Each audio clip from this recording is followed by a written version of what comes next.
વડોદરાના કામધેનુ સેવા સંવર્ધન ગૌશાળા ખાતે દંપતી દ્વારા ગાયના છાણમાંથી ગણેશજીની પ્રતિમા બનાવવામાં આવી રહી છે। અત્યાર સુધીમાં 750થી વધુ ગૌમય ગણેશજીની મૂર્તિ બનાવવામાં આવી છે।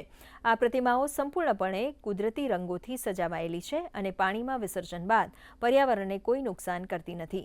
સાથે જ તેઓ ગણેશજીની મૂર્તિ સાથે એક છોડ આપી ગૌ સેવા અને પર્યાવરણ સંવર્ધનનો સંદેશ પણ આપી રહ્યા છે।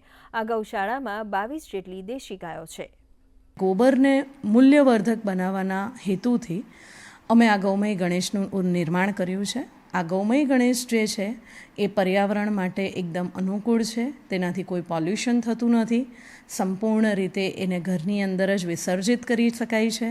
अने साथे अमे जे पण गौमय गणपति अमारा त्यांथी लई जाय छे एमने साथे अमे एक छोड़ पण आपीए छे, जेथी श्रीजीनी जे प्रतिमा छे डिઝોલ્વ थया पछी एनी रिस्पेक्ट अने एनी वेल्यू लांबा समय सुधी आपणा घरमां रही शके। एक एवुं छे के पर्यावरणने नुकसान पण नथी અને બીજું એ પણ છે કે આપણે એક ગૌ માતાના સેવામાં પણ આપણો હિસ્સો આપી શકીએ।